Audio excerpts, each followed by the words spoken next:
Well, absolutely, Simpiwa. That's the Kenyan delegation, and obviously, really just signifying a very important moment here for South Africa and also Kenya. These are very key economies in their respective regions, whether you're talking about the context of East Africa, but also we know with Kenya, it's also a member of IGAD, a very important bloc, especially in the context of really just fighting against terrorism, the issues of making sure that there is permanent peace and security. But also with me, I do have the SABC's specialist correspondent, Sophie Mukwena, really just to reflect, Sophie, I mean, we can see the tourism minister there, Patricia de Lille.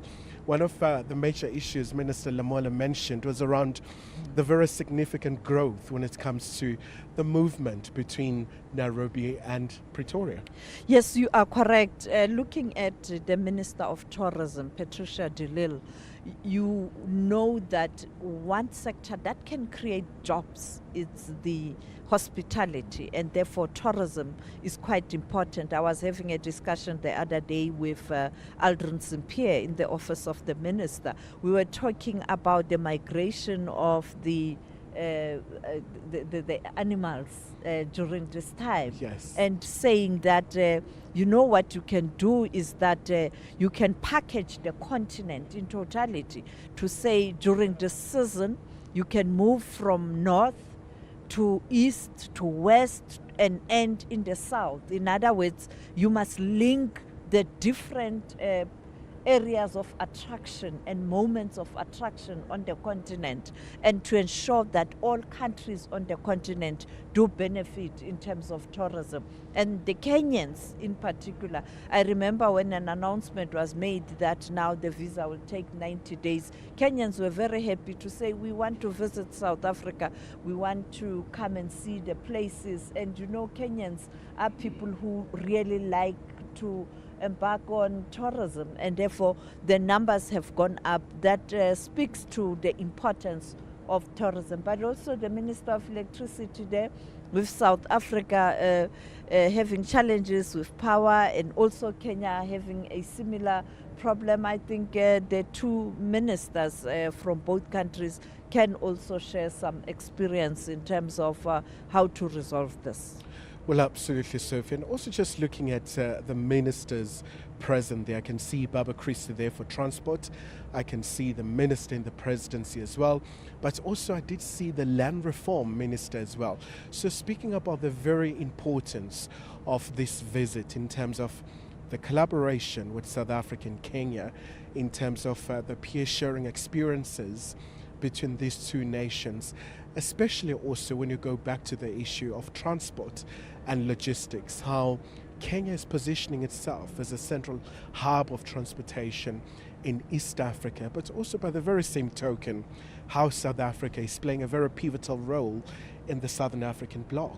Yes, you are correct. You'd remember, I think 2 years ago, the Kenyan Airways announced that it will have a package for people who are traveling between Kenya and South Africa after that agreement. And later we saw SAA flights, you know, from South Africa, flights leaving South Africa to Kenya. And that moment when that process resumed, it was quite an important moment that contributed to the numbers that we are talking about in terms of tourism. And therefore, the Minister of Transport, quite an important contribution expected from her.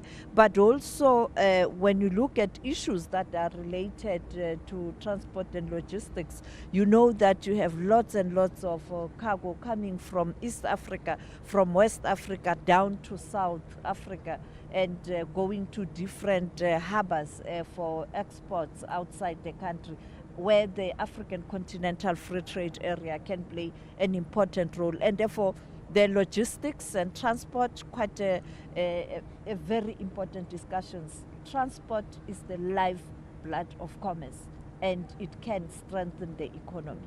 Well, very much so, Sophie. And I can see also South Africa's newly minted High Commissioner in Kenya. So we saw that golden moment as she handed in her credentials, signifying once again the ties between Nairobi and also Pretoria in this instance. Yes, you'd recall that we didn't have a High Commissioner for some time, and now we have her there. You know that Salome is now our ambassador in Kenya, in Nairobi.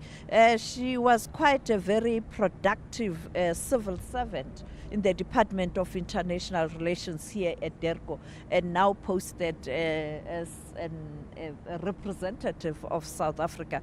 And I think she will have to work hard to ensure that, as the minister indicated, and also the ambassador earlier on, you do have that trade volume increasing, but also you manage the trade deficit between the two countries, because currently it's skewed in favor of South Africa. Certainly, Sophie. And obviously, I see also this Deputy Minister for Home Affairs. And I would imagine this is one of the hot potatoes. I mean, this is a fairly dominant issue in South Africa. We've seen the sporadic events, the marches being held about the issue of illegal migration, and also some of the repercussions in the country, and just how some people have been calling on authorities in this country to work around this issue. Undoubtedly, I would imagine the two leaders will have an opportunity to look into this issue. How can they strengthen this sector, but also how do you make sure that it's well regulated and do away with some of the really just terrible ramifications that we sometimes see coming from this particular issue?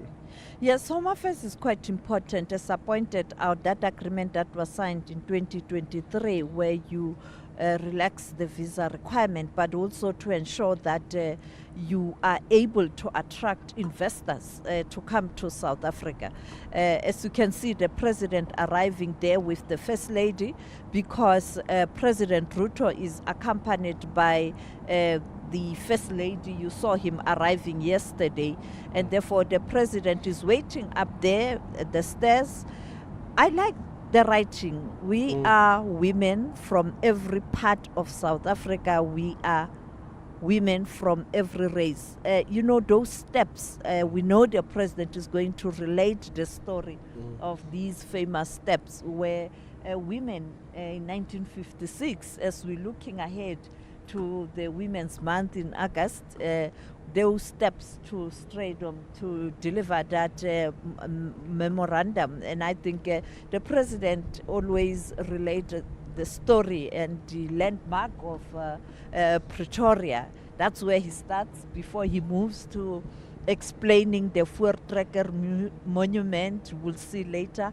He will explain the Freedom Park and also the most famous university in Africa, UNISA, the biggest university on the continent. Yes, Wits #1, but UNISA still the biggest. Very much so, Sophia. And we know President Ruto and President Ramaphosa, when you talk about the issues of education, the issues of technology, the issues of innovation, I mean, they really push so hard, even in the global platforms, whether you're talking about the African Union, whether you're talking about the United Nations platform. But Sophie, this state visit really coming in a very terrible global context. I mean, the tariffs affecting so many countries, but also the very repercussions of the current crisis, the blockade of the Strait of Hormuz, albeit there's a ceasefire, but the repercussions are felt in so many countries. We saw those protests are being held in Kenya, but also we've seen also mounting pressure here in South Africa for government to really just take steps in terms of cushioning the citizens from the terrible, just, skyrocketing fuel prices. You are correct. I think you look at what transpired before the war in Ukraine. The COVID-19, the economy of the continent was affected and it was very sluggish. The growth was bad. And remember, we were recovering from the financial crisis. And then when we thought now there's a relief, COVID is over, then you have the war in Ukraine. It affected the supply chain as it relates to food security because of grain and fertilizers, and movement of some of important products from in the Black Sea. Now again the war in the Middle East. You now have a problem in the Strait of Hormuz. Supply of oil and fertilizers, particularly for those countries who are supposed to start planting in different parts of the world. And Africa was affected, is affected. And the citizens of these two countries are feeling the pinch. We saw the protest in Kenya. We see what's happening here at home. It is the impact of the economic challenges. And ordinary citizens are suffering, are feeling the pressure, and therefore On the other hand, we have these global factors, the external factors. You may think it is a war in Ukraine, it has got nothing to do with us, but it did affect us. You now have the Middle East crisis. You may think it's 1,000 kilometers away or miles away from Africa. It is affecting us, and ordinary people are now feeling those pressures. And therefore, this is something the two leaders will have to discuss. What can you do as the African continent to ensure that your citizens, much as there are these external factors, are not suffering? And I think they will have to share information. The most important thing is that if Africa doesn't do business, you know, when you look at countries on the continent amongst themselves, we are continuously going to be found wanting because we rely on other regions for survival. It is important that Africa, the countries, they do strengthen the relations for trade, because you have almost 2 billion people. That's a powerful buying power. Well, absolutely, Sophie. And I would imagine also a very key issue. I mean, our colleagues, in certain parts of the country, they've been reflecting about the torrential amounts of rain, the impact, the issue of climate change. We know at some point Kenya hosted that all-important African climate change summit to really look at the impact of this issue when you talk about economic growth, when you talk about food security. So a very, very pressing issue in this regard. It is a very pressing issue. You are correct. President Ruto has been championing approach in terms of addressing the issue of climate change. Yes, the torrential rain, but the issue of drought. You know that the Horn of Africa is affected because of drought.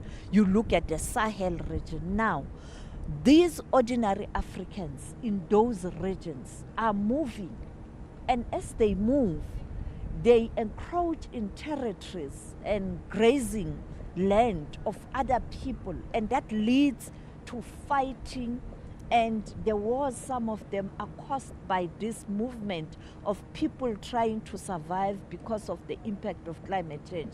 And therefore, it is very important that this issue is also attended to by the two leaders, because we know that both South Africa and Kenya are committed to ensuring that you implement the Paris Agreement. And both leaders have been very vocal in terms of asking the developed North that the pledges and the commitment you made in Paris deliver on those promises. But unfortunately, the most powerful country has pulled out of that agreement, that is the United States of America.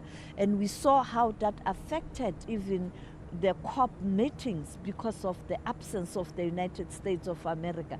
And therefore, it's a moment also to reflect, to say, what can we do as a continent to ensure that this is not off the agenda?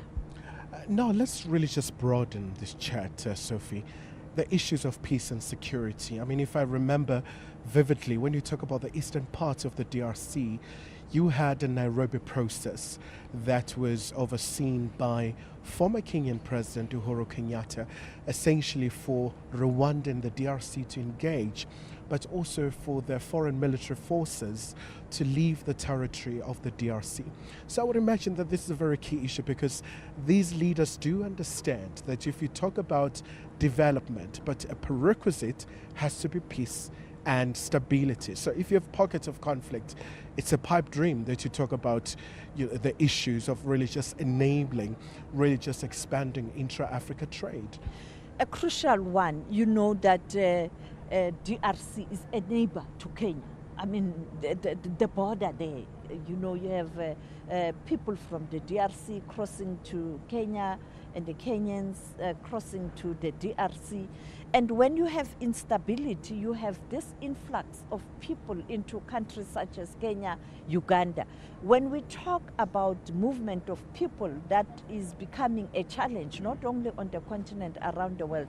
You'll see that in South Africa, we are dealing with migration in terms of greener pastures, people who believe that South Africa is a more developed country, it's an industrialized country, we can survive there. But when you look at countries such as Kenya, Uganda, they are dealing with refugees and asylum seekers because the Great Lakes region is it's experiencing challenges of stability. You have the Horn of Africa, as you pointed out, and therefore it is important for the two leaders to look at that, because if they don't discuss those kinds of issues, you will continuously have a problem, and therefore peace and security is critical. The president of South Africa is the current chair of SADC. DRC is a member state of SADC. The president, the country South Africa, is a member of the Peace and Security Council of the African Union, and therefore you will have to deal with these issues in the PSC. And therefore people might thought that we pulled out of the DRC, pulling out the troops, and it's not our problem anymore. Being the chair of SADC, President Ramaphosa is again seized with the issue of the DRC. And on the other hand, you have President Ruto, who is part of the East Africa region, and you know that DRC is part of EAC, and therefore he will have to also make a contribution, and therefore I think the two leaders will definitely discuss peace and security. And certainly, Sophie, you know, the United Nations Secretary General Antonio Guterres often says this is an era of polycrisis, another big crisis unfolding when you talk about the central part of the continent and also East Africa. Undoubtedly will have to be the Ebola crisis. We know that so far the epicenter is located in the northeastern part of the DRC in Ituri, but already we've seen that virtual meeting by the leaders in East Africa, especially because these are countries where movement is quite frequent. It's easy to move from Uganda to the DRC, and just the porosity of the borders as well. And we've seen and we've heard from Minister Lamola as well how South Africa has contributed some funds to assist Africa's CDC in dealing with this particular crisis. I would imagine this is quite a very rapid intervention. President Ruto is under pressure, you know, from some Kenyans that hosting a medical center where you are going to receive Americans who they suspect that they could have gotten into contact with people who are affected, or they themselves are affected. The Kenyans, some of them are pushing back on that. And I think they will discuss that, because the president of South Africa is a champion of COVID-19, but also later after COVID, he continued the work quietly in terms of ensuring that the continent is able to address challenges of health sector, particularly as it relates to manufacturing of vaccines. And he has been engaging organizations such as Gavi, the companies such as Aspen, and they will talk about that. That is why South Africa was able to put up its hand first to make a donation to the African CDC on the issue of Ebola, because the president has got the responsibility on the continent to assist in that front. And I think they will talk about that.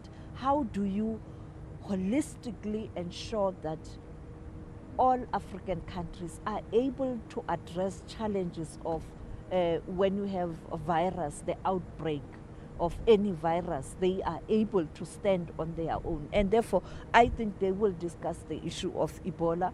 And as you pointed out, the country that is mainly affected, that is the DRC, it's a member state of SADC, also member state of EAC. And I think they will talk about that. Sophie, when you talk about multilateralism, I mean, Nairobi and Pretoria are staunch supporters of that particular way of engaging diplomatically. And these are very terribly serious times where there is rise of protectionism, unilateralism, and also just the inward looking, as opposed to just, the old ways, the rules-based order, and many other things of that ilk. President Ruto is the chair of the AU reforms. And when you look at the AU reforms and how you make Africa more effective, you also look at the UN reforms, the transformation of the multilateral system and the financial architect. And therefore they will talk about this issue because he is responsible for that.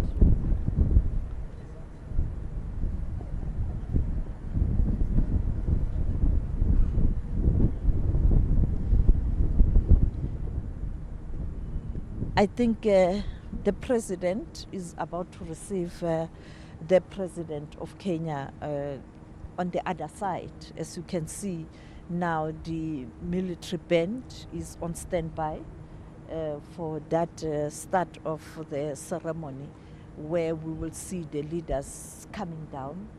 And as they walk, it's not a question of only sitting at the table and having discussions. As they walk, they also engage on some of the issues that they want to discuss, and that walk is quite important also. Certainly, Sophie, and also just reflecting the turbulent journey of South Africa on its path to democracy. I mean, look at Kenya, it's got its independence in the 60s, but when you look at South Africa's case, it was 1994. So it was a long, protracted and a very drawn-out struggle against colonialism, against apartheid regime as well.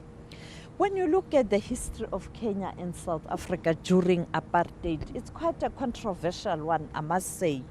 There was a time where some leaders in Kenya really supported or were shy, they did shy away from coming up front to support the liberation organizations.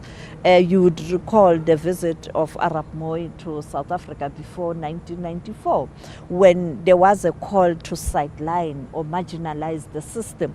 So I know I've spoken to many people in Kenya. The late Baraza, who was the SABC video journalist, a veteran, a senior citizen, would always remind us at times when he's angry, you mustn't forget that you Kenyans, we supported the system. So there's that controversy, but you had people in Kenya who supported the struggle like any other country. In the US, the then government most of the time would support the National Party government, but you had Americans, either Black Caucus or ordinary civil rights organizations and ordinary Americans supporting the struggle. You had this kind of where people were under pressure at times. Even now, look now, America putting pressure on African countries not to come out up front and support South Africa because of the ICJ case.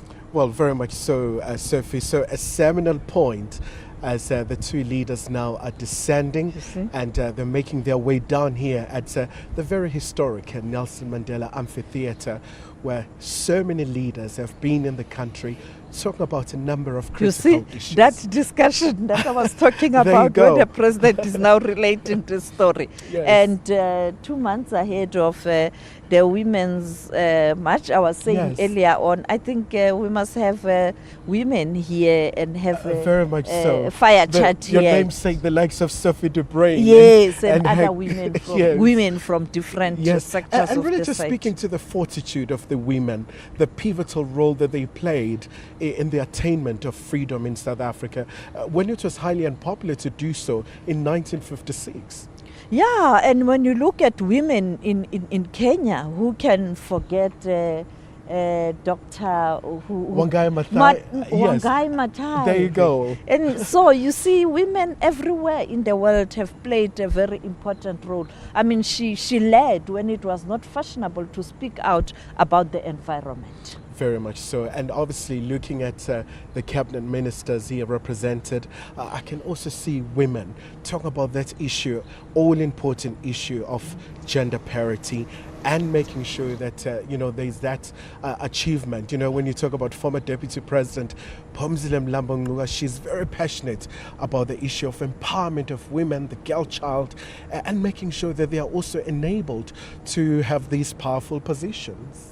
Yes, you can see the delegation, both sides. We have ministers, women ministers, and not just the departments that are not powerful. You look at Kombuzo Nchabeng responsible for security of the country. And quite a powerful indication, we have other ministers from Kenya also holding powerful positions. And when you look at this, I think it's a good reflection of where the continent is and these two countries, where they are as it relates to gender parity. An affirmation of women leadership and the role they played in fighting for freedom, and also continuing fighting to ensure that we have a better continent. Certainly, Sophie. And obviously, during the course of the day, we're expecting a business forum to be held where now the companies between South Africa and Kenya will have an opportunity to really reflect on new opportunities. Yeah, now he's going to relate the landmark. Very much so.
The Kenyan president will come down to take that walk, in terms of observing the formation down here. Very much so. And of course, the ceremonial guards being a very integral part of this particular event, really inspecting that guard of honor.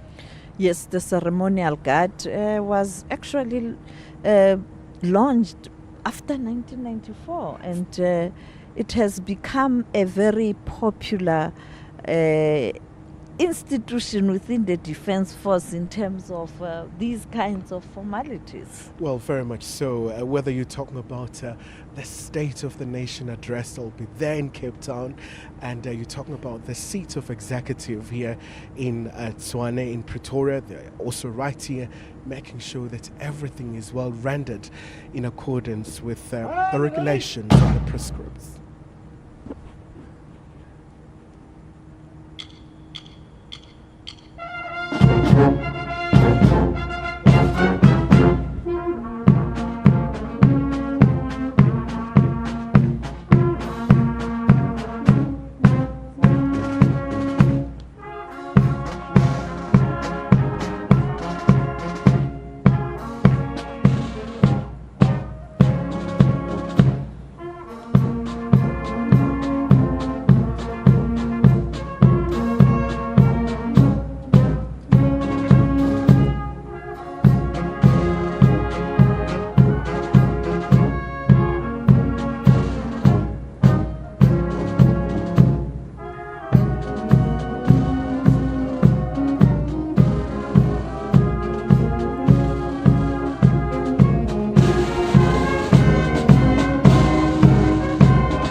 Uh, the lecture is about to start. Very much so. We're just waiting with bated breath.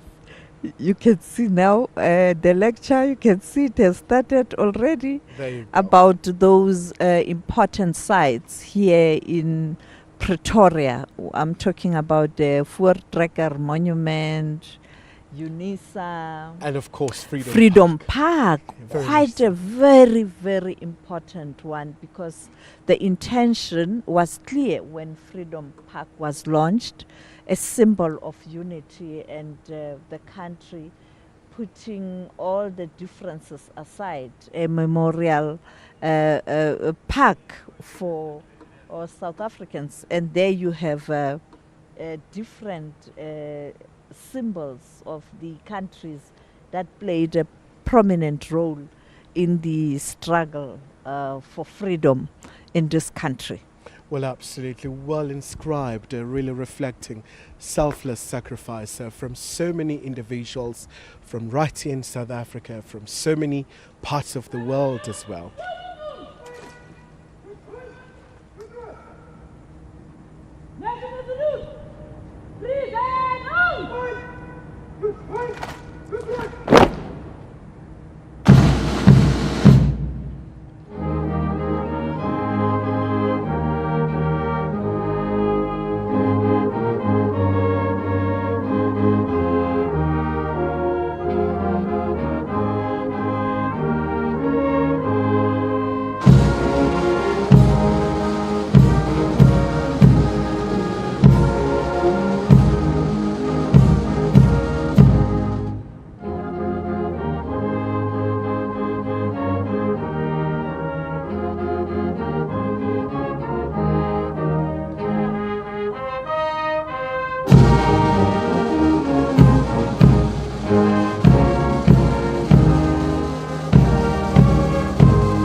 One of the agreements that will be signed revolves around sports. And I think at the moment where you have Harambee, the national team of Kenya in South Africa, playing with Lesotho, Dikwena. And on the other hand, you have the national team, South Africa, Bafana Bafana, in Mexico. I'm sure the president will also share some lighter moment with President Ruto about what's happening between the two countries as they are now introducing the delegations. Well, very much so. And SM, do you have a score between Harambee and Dikwena? Dikwena, Mokwena. There you go. But you know, with the minister, with that Masai, Minister of Higher Education, Buti Manamela, maybe that's an indication that Harambee under Benny McCarthy is going to win. That's a clear indication. Indeed, it's a very tough one because you have a South African as a coach, but also the leaders right here in South Africa. That's how Africa, we are, you know, intertwined in terms of sometimes we share expertise, we share experiences, and our economies are also linked. That's why you have Benny McCarthy, a South African, who is now the national coach in Kenya. Kenya saying we want South Africa's expertise. When I spoke to the official from Kenya ahead of the Africa Summit, indicated that they also want to tap into South Africa's skills and ability as it relates to rugby. So I think those are the issues that they will be doing later. Well, very much so, Sophia, and it's been very interesting.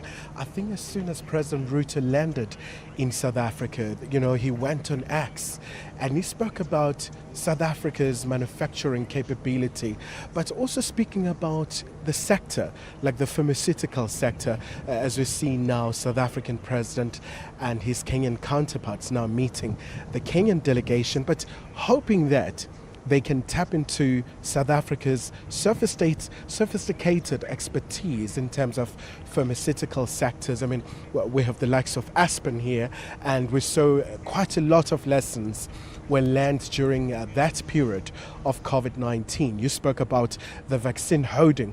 What can the two countries do in terms of making sure that they really just make sure that these sectors thrive for their own citizens if there's a point of crisis or any particular situation for that matter? I know that some pharmaceutical companies were not happy that the African countries, they bought vaccines from India and they didn't utilize the companies that are here in South Africa. I think it's something that they will have to discuss. How do you support countries that are on the continent, pharmaceutical companies such as Aspen, so that they can continue to manufacture the vaccines, not only when you have a crisis. So I think President Ruto's comments around building capacity to manufacture vaccines on the continent is a very, very important one. Well, very much so. Quite a very important day here at the Union Buildings. As we can see, the two leaders really there gearing up for that private engagement where really they will get down to brass tacks and talk about the really pressing issues. I think that this is a moment we've been waiting for, where they talk about the history of South Africa, the journey that has been really just taken by South Africa as it seeks to transform. So there you go, pointing exactly to those landmarks and talking about the really important. Yes, Fort Tracker Monument, Freedom Park, those poles. We're still waiting for UNISA. Maybe the camera will pan and show us this university. Very much so. And I know the Vice Chancellor of UNISA, Lenkabula, she always gloats about that UNISA's got a massive footprint. You can study anywhere and use UNISA. I'm sure there are many people who have utilized UNISA for their qualifications in countries such as Kenya because it's a distance learning institution.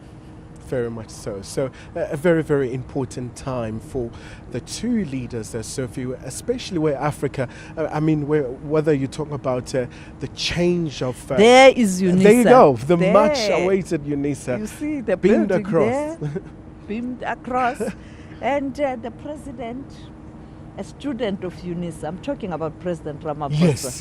Yes. That's where he studied also. And therefore, it's quite important for him, alma mater. There you go. He reflects on his journey, like in his educational really experience. Law, yes. There you go. And a very, very important time where we know the two leaders are really passionate about the access of education, and higher education minister is here as well. I'm sure it's going to be a pressing issue between the two leaders. You are correct, but also in terms of the skills, we do have many Kenyans in the country who are in the country in different institutions of higher learning. When you look at the Kenyan community, most of them are more on sharing skills. Yes, you still have them in small businesses, but This is a very unique community in the country. Absolutely, Sophia. And it's quite interesting because, when we spoke to the Kenyan diaspora, they said, look, in Kenya, we don't have gold. It's service sector. So you got to learn a skill so that you're able to make a living out of that. So I suppose for now, this is a culmination of this welcome ceremony for President Ruto. Indeed, a very historic moment between these two giants from East Africa, where Kenya is positioned, and also right here in Southern Africa, Sophie. Yes, I think now it's a moment for the two leaders to have that private moment and conversation. We know there are issues. Yes, we trying to talk about diplomacy and good relations, but there are issues. Indeed. President Ruto didn't come to the G20. Indeed. President Ramaphosa didn't go to the Africa France summit. Yes. Ruto is going to the G7. South Africa used to be invited at the G7. So there are issues to discuss in terms of maybe where there are points of disagreement and points of agreement. Very much so, Sophie, especially because in the context of Kenya, this is a country that has been classified as a non-NATO ally. So this was declared by former US President Biden in 2024 because Kenya undertook that massive task of intervention in Haiti, a country that has been facing a myriad of challenges. And you know where South Africa stands on those issues. And I think as the band is wrapping up, it's time for us to also wrap up until the press conference where they will share with the media what came out of their discussions just after those talks. Well, very much so, Simpiwe. So we plan to really expect during the course of the day. So with that, back to you in studio.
honor for us, and at a personal level, to welcome you and the First Lady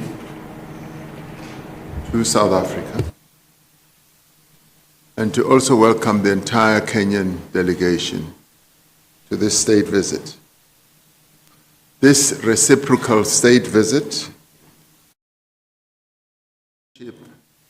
as well as the solidarity,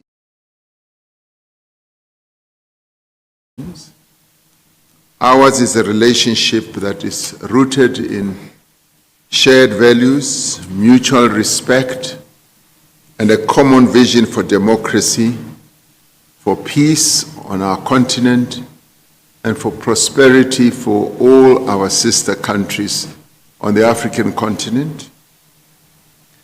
This visit builds on my state visit to Kenya in November in 2022, where you so warmly welcomed me and my delegation. But it also builds on the many engagements that we have had through our Joint Commission for Cooperation. It reflects the growing strength of our ties and the determination of our two nations to work together for the benefit of our people collectively. South Africa and Kenya are leading economies in our region. As such, our partnership carries significance not only to our citizens of Kenya and South Africa, but for the broader African project of integration, industrialization, and inclusive growth. I welcome the successful convening of the 7th of the South Africa-Kenya Joint Trade Committee, which was held in Pretoria in April. These discussions reaffirmed our shared commitment to building a balanced and mutually beneficial trade relationship between our two countries under the African Continental Free Trade Area. We are encouraged by the progress made in addressing trade imbalances between our two countries, removing barriers that hold our economies back, and strengthening regional value chains. Importantly, our cooperation is expanding into new areas as well: green energy, climate-smart industrialization, digital trade,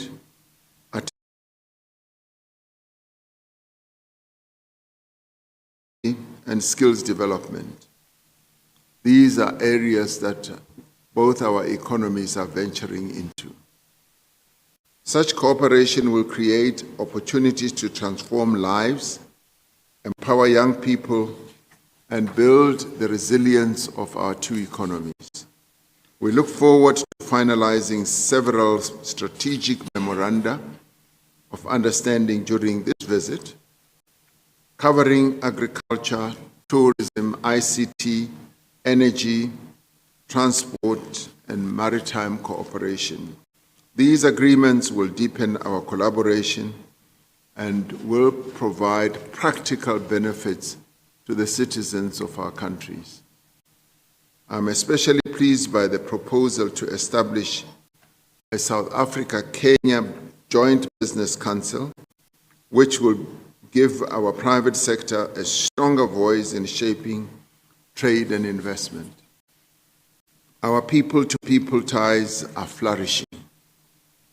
The decision that we took together in 2022, where you insisted, Mr. President, that you would not allow me to leave Kenya without us reaching agreement on the visa-free access issue, was one of our best decisions because it immediately led to instant implementation. So much as I felt you twisted my arm, I think it was a good twisting of the arm, because both countries are benefiting now. Tourism, business, travel, and cultural exchange have grown. This is clear demonstration of how reducing barriers can bring Africans closer together and advance the vision of Africa, or Agenda 2063, to build the Africa we want. Trade between our countries continues to grow as well.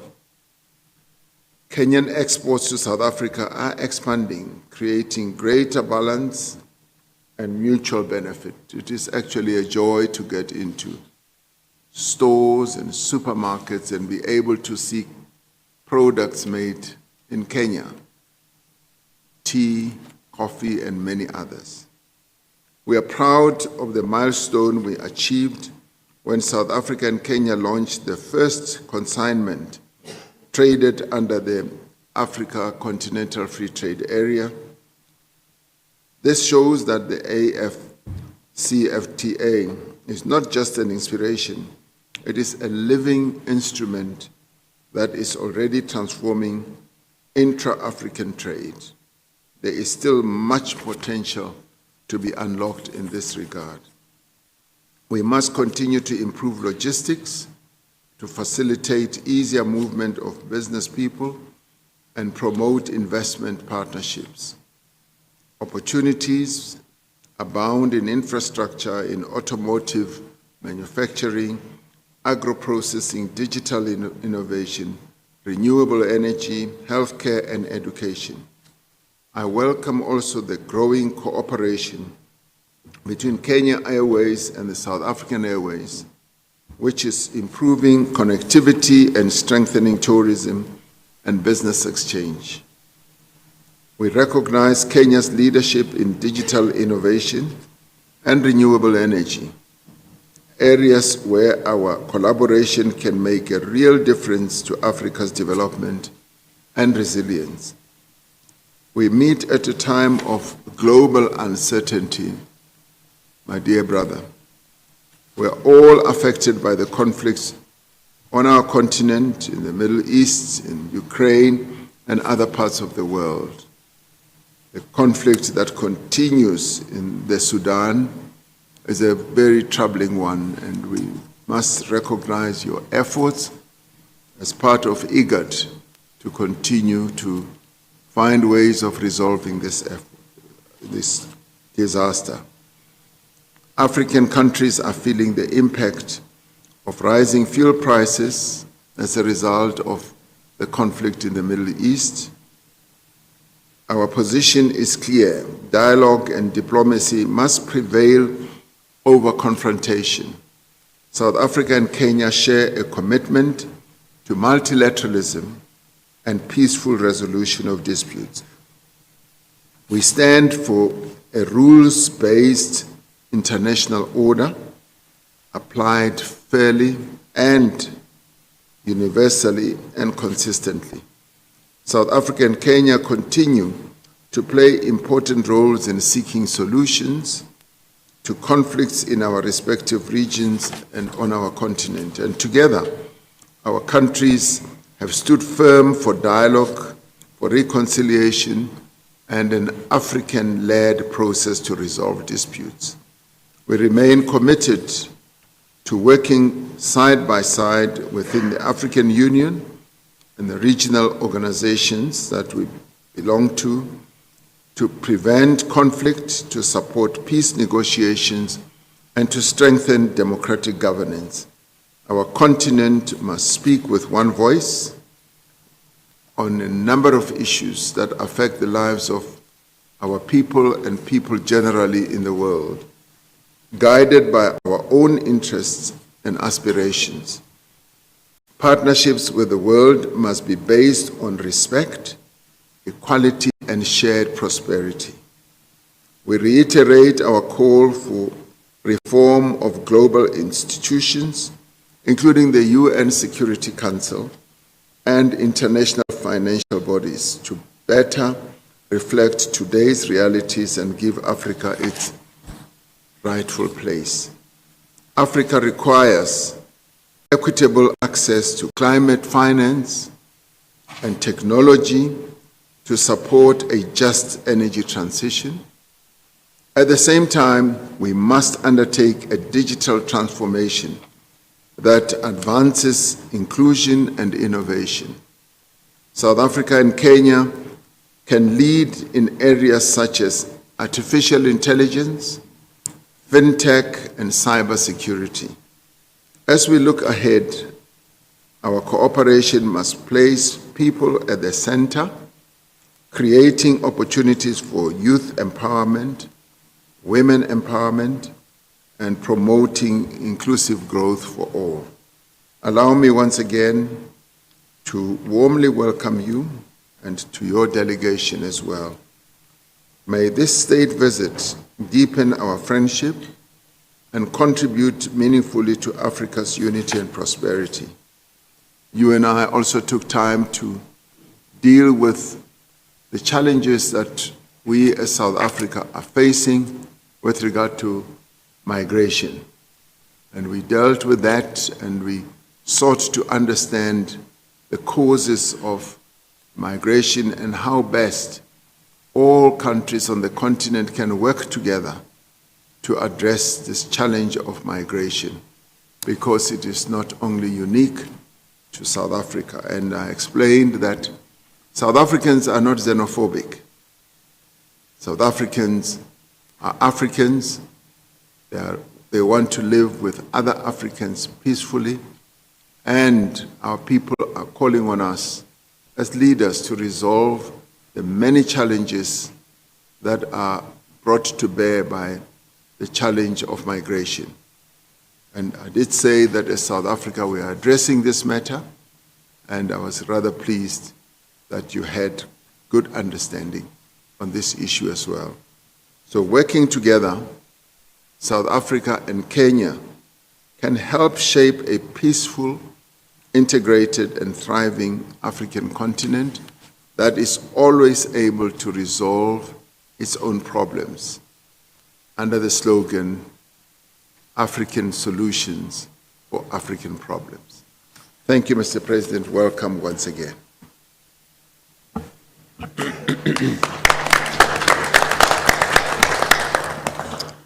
Your Excellency, Mr. President, distinguished members of government, I want to take this opportunity first and foremost to express my gratitude to you, Mr. President, and to the people of South Africa for the warm welcome that has been extended to us as the Kenyan delegation, and the generous hospitality that we have received ever since we stepped in this great country. Mr. President, thank you very much for extending an invitation to me to undertake this state visit. Building on your own visit to Kenya in 2022, and to commend you, Mr. President, for taking very bold steps when we met in 2022 to unlock some of the outstanding issues that have been there before and for a long time. And today we celebrate some of the achievements of your visit to Kenya. I remember visiting this great country when I came to address the Pan-African Parliament, and the experience that I have witnessed ever since coming here since yesterday. As you've said, Mr. President, we are in a very uncertain geopolitical position. There is economic disruption in many parts. We have weakening multilateralism, and this has continued to exert pressure on our developing economies. This calls on us to explore deeper engagement between our countries. And as you have said, Mr. President, South Africa and Kenya are large economies in our region, and there is room,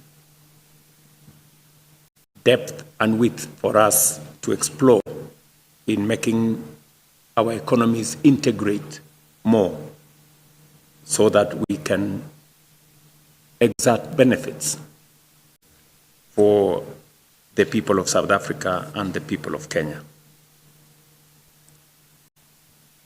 I want to affirm that the Kenya and South Africa enjoy very strong and cordial relationships that is anchored on mutual respect, historical solidarity, and Pan-Africanism, and the continued expansion of cooperation across trade and investment, education, health, aviation, tourism, and people-to-people exchanges gives us greater possibilities of building this relationship into the future.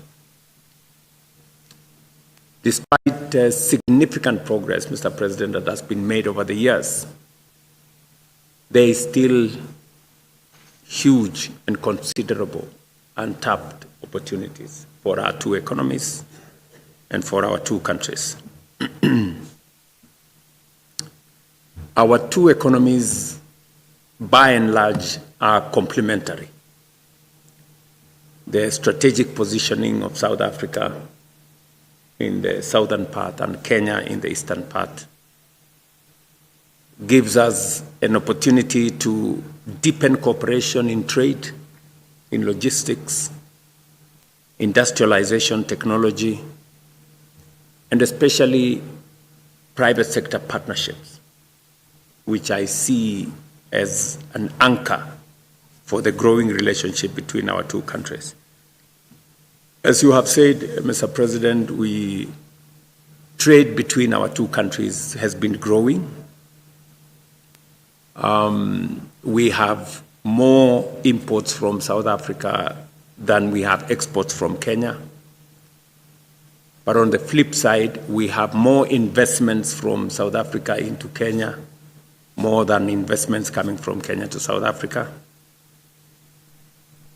That presents to us a dichotomy that can be explored on what can be done to leverage on the complementarity of our two economies. The JCC remains the principal mechanism for structured dialogue and expanding this and advancing this bilateral cooperation. And I want to recall that in Nairobi in 2021, the first JCC was undertaken in Nairobi. It was reviewed in 2022. And again, as you have said, Mr. President, in June this year, on the 23rd, we will be looking at another possibility to hold another second session of JCC. And I want to affirm Kenya's readiness to participate fully and constructively to further our collective interest. I appreciate the ongoing consultation towards elevating our bilateral relations into a strategic partnership framework. And against that background, the conclusion of the additional agreements in trade facilitation, maritime cooperation, gender equality, and women empowerment on our technical, vocational, and training centers in arts, culture, and sports are an important milestone for the visit that I am undertaking today, because these agreements will add momentum and value as we sign them today, and their effective implementation will grant the people of our two countries tangible benefit for our citizens. Your Excellency, when we made the decision on your visit to Nairobi to ease travel between our two countries, it may have looked like it was a small decision, but today you can see, Mr. President, it has created a very big buzz between our two countries. As you have said correctly, it has given us an opportunity for people-to-people movement. When I was asking you for this arrangement, I didn't know that it would benefit South Africa more than Kenya. Today, there are more Kenyans traveling to South Africa and spending our money in South Africa than there are South Africans coming to Kenya. But the positive side is that in the process, there are more South African companies investing in Kenya and working with us through private-public partnerships and business and enterprise. And so the decision we made, Mr. President, was, in my estimation, mutually beneficial. It has enhanced the people-to-people relationship. It has built a bigger ecosystem of business and entrepreneurs between our two countries, and has created more investment opportunities for our two people. Mr. President, your automobile industry is a big sector, and my Minister for Trade here will be looking for opportunities on how automobile companies in South Africa can work with their counterparts in Kenya, even on some of the spare parts that can be manufactured out of Kenya. Today, we know that there are many spare parts for the automobile industry coming from different parts of the world. It is our belief that those different parts of the world should include Kenya. And some of your automobile companies should find in our special economic zones, in our export promotion zones in Kenya, a space for them to manufacture, especially for the Kenyan and the East African market out of Kenya. And we will be having that conversation. I'm very happy that we will be attending later the business forum, and that there is a commitment by the private sector in Kenya and the business community here in South Africa to form a joint business council, which can provide a platform for discussions on investment, on trade, on building synergy, on joint ventures, private-public partnerships, and other avenues that can leverage on the opportunities that we have both in Kenya and in South Africa.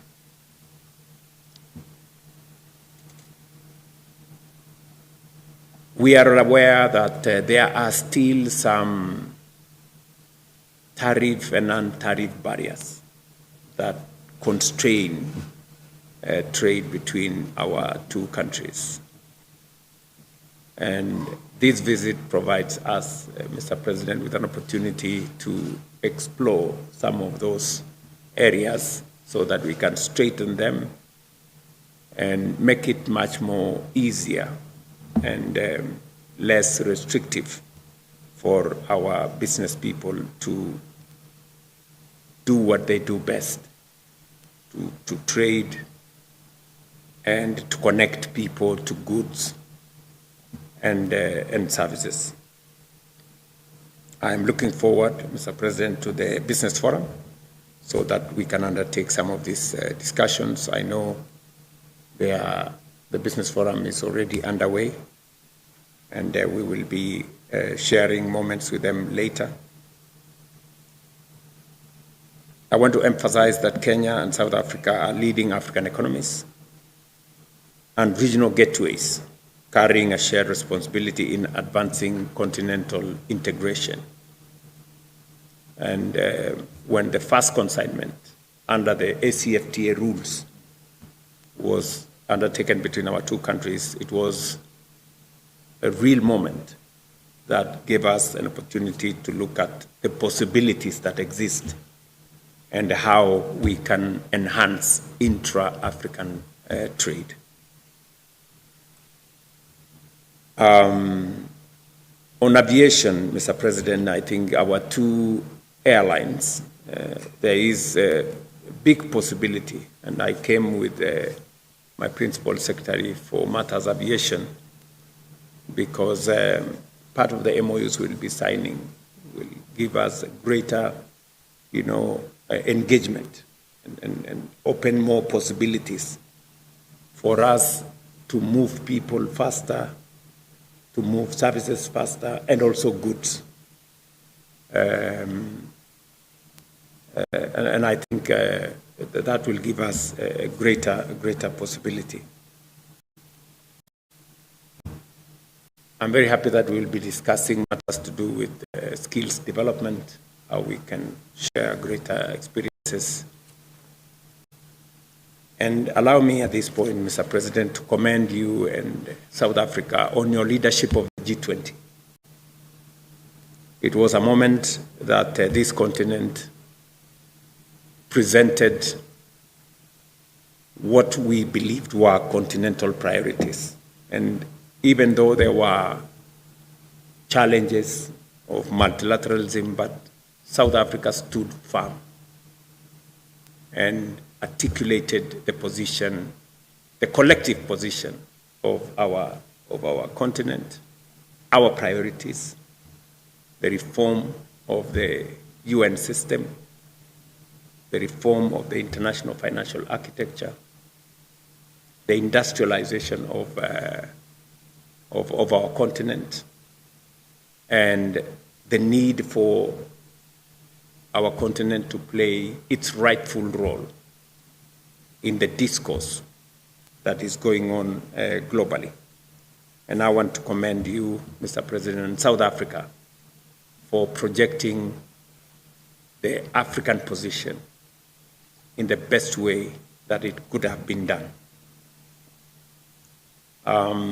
We just finished the Africa Forward Summit in Nairobi a couple of weeks ago, and we will be carrying the same message to the G7 as the African position as was fashioned at the G20. We will be presenting that as well to the G7 so that the African position becomes unequivocal, clear, and in a manner that projects the best interest of our continent. I want to recognize South Africa's leadership in vaccine and pharmaceutical manufacturing. Some of your companies are already in Nairobi. I remember discussing this with your new ambassador to Nairobi yesterday.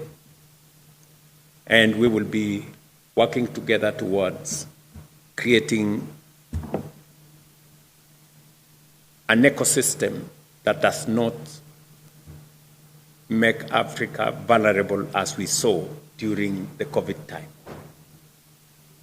We have to build our own capacity in this continent of pharmaceutical manufacturing, including vaccine manufacturing, so that we can deal with whatever pandemics come our way, and we can also take charge of our health requirements as a continent. In fact, I remember yesterday your ambassador mentioning about Aspen and the kind of investment they want to make in Nairobi and the footprint they are already establishing in Kenya. And I did commit that Kenya is going to support, find necessary partnerships that will support that manufacture. Mr. President, you and me discussed the whole subject about migration and the need for us to provide opportunities in our continent. I think part of the challenge South Africa is facing because it's a much more developed country, and therefore it's easier for people to come here to look for services, to look for opportunity. The answer to this is to make sure that services and opportunities exist everywhere in our continent to avoid some of the challenges that we are facing. And therefore, as a champion as I spearhead the reform of the AU and its structures to make it fit for purpose and to better articulate the position of our continent on matters of investment, on matters of access to resources for our development. The President and I agreed that a fit-for-purpose Africa Union will help create the solidarity between countries so that we can provide opportunities for our citizens and avoid unnecessary, competition over resources and over opportunities that sometimes result in the kind of challenges that we have. And I fully understand, when people are competing for resources, when people are competing for opportunities.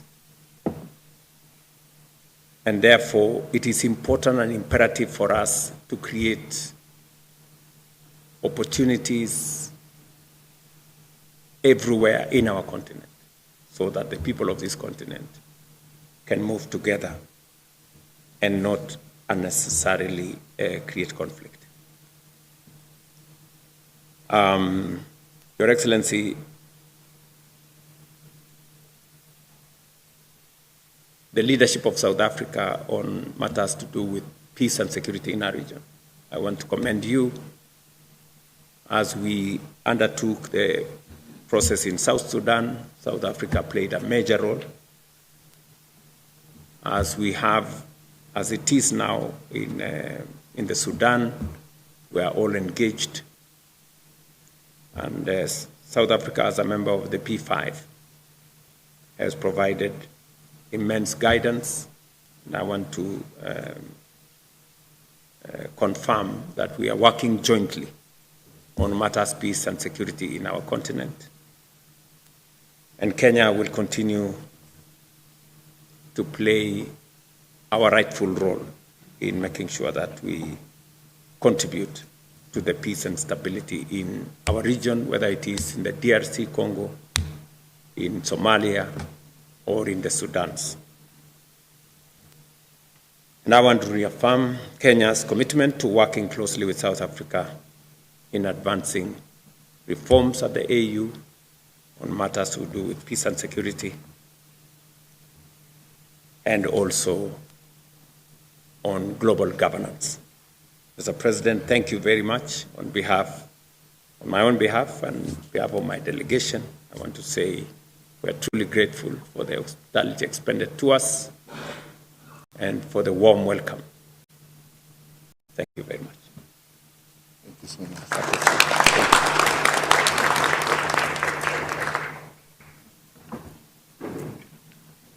Thank you, President. I'm told that the media were most interested in what you and I had to say, and they have been making requests that they would now like to go and rest because they've been working very hard. So we will allow the media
and the President of the Republic of Kenya.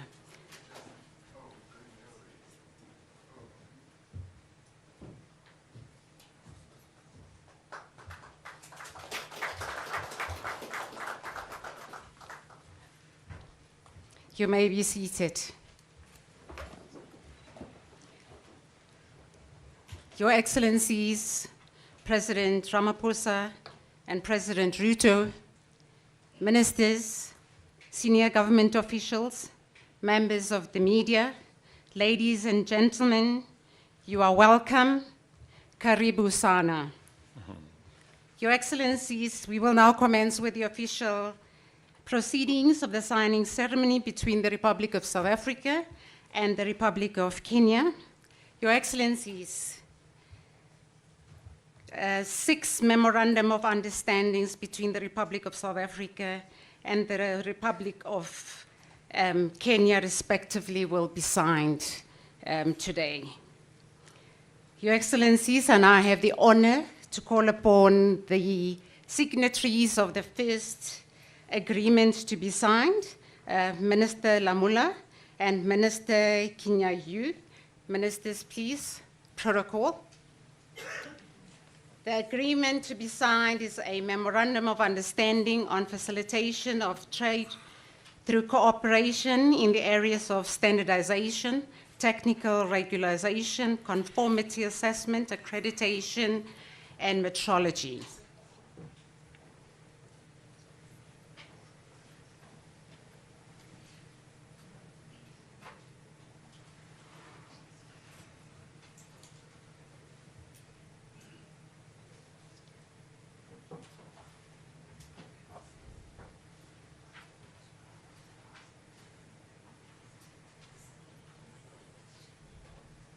Thank you, ministers. You may now shake hands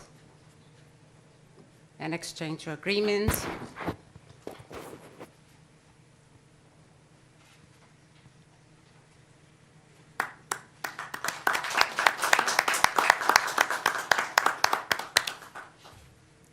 Thank you, ministers. You may return to your seats. Asante sana. Your Excellencies, the second agreement to be signed, I call upon Minister Creasy and Minister Joho to sign a memorandum of understanding in shipping and maritime cooperation. Ministers, protocol.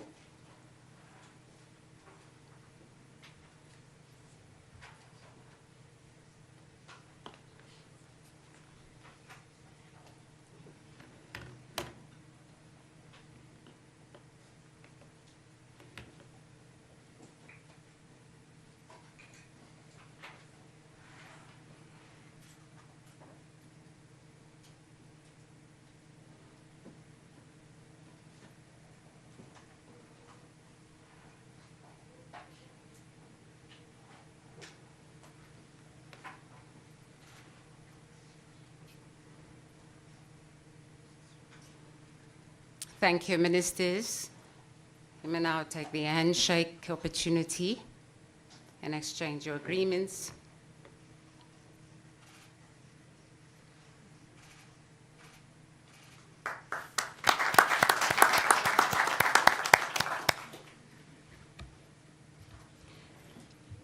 Your Excellencies, I have the honor to request Minister Lamula again and Minister Cheptumo to sign the Memorandum of Understanding in the promotion of partnership on gender equality and women empowerment. Ministers.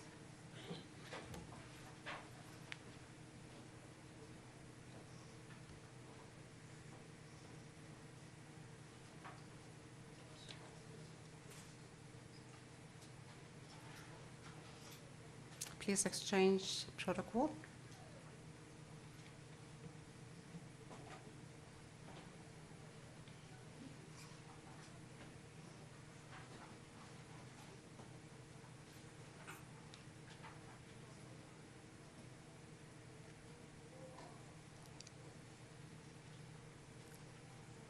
Thank you. Congratulations, ministers.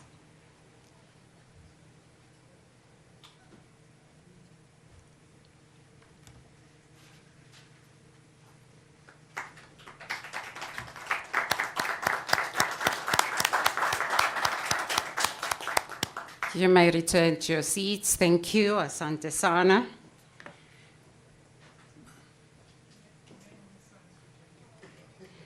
Your Excellencies, the fourth agreement, I have the honor to request Minister Manamela and Minister Ogamba as the signatories to sign the Memorandum of Understanding on Cooperation in the fields of technical and vocational education and training.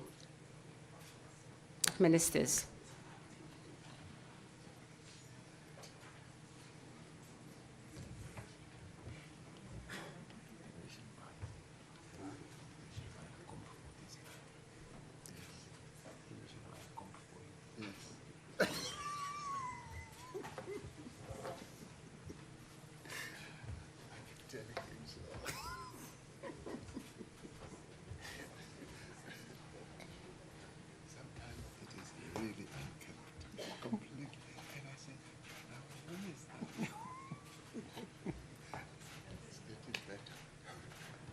Thank you and congratulations, Ministers.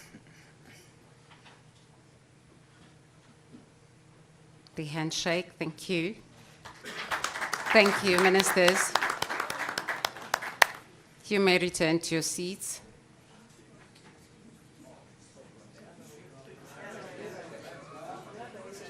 Exchange of the agreements, yes. Thank you.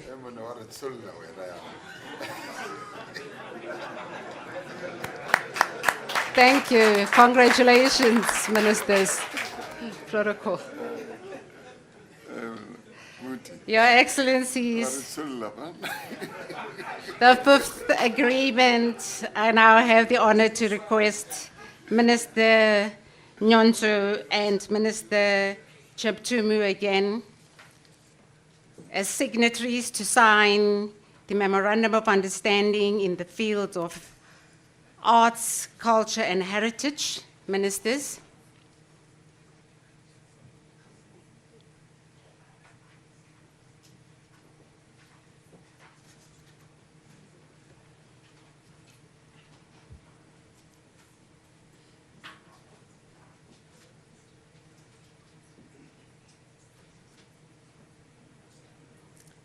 Protocol exchange the agreements.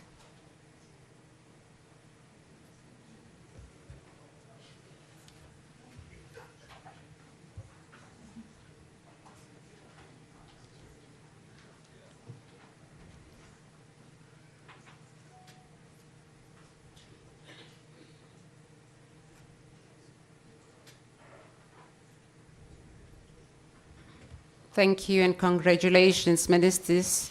You may have the handshake. An exchange of your agreements.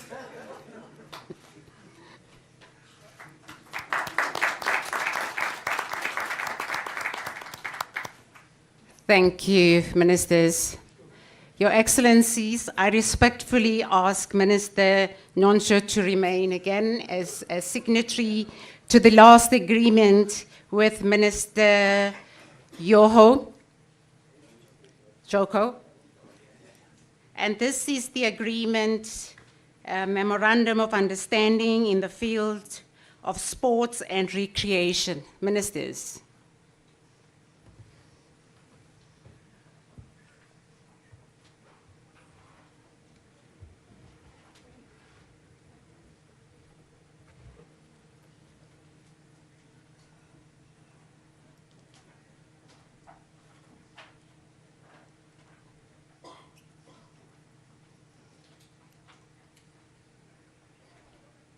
Thank you and congratulations, Ministers. You may exchange and the handshake.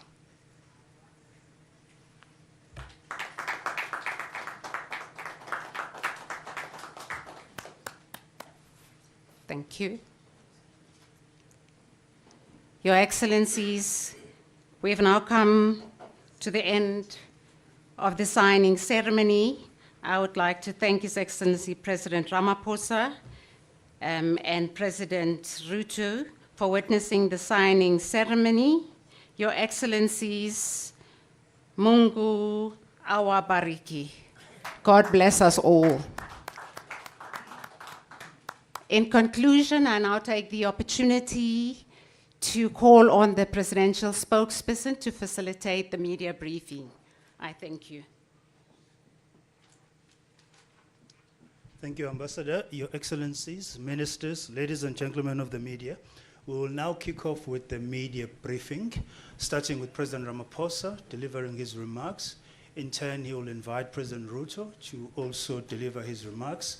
Thereafter, we'll open the floor to questions with those that we've discussed beforehand. Thank you, Mr. President.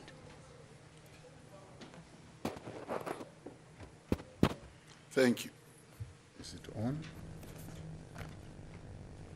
I don't have to switch it on, right? Yes. Okay. Thank you, Mr. Magwenya. Your Excellency, President William Ruto, President of the Republic of Kenya, and ministers from Kenya and South Africa, ambassadors and high commissioners who are here present, and members of the media, and senior officials in both our two governments. This morning we were privileged to warmly welcome His Excellency President Ruto and Mrs.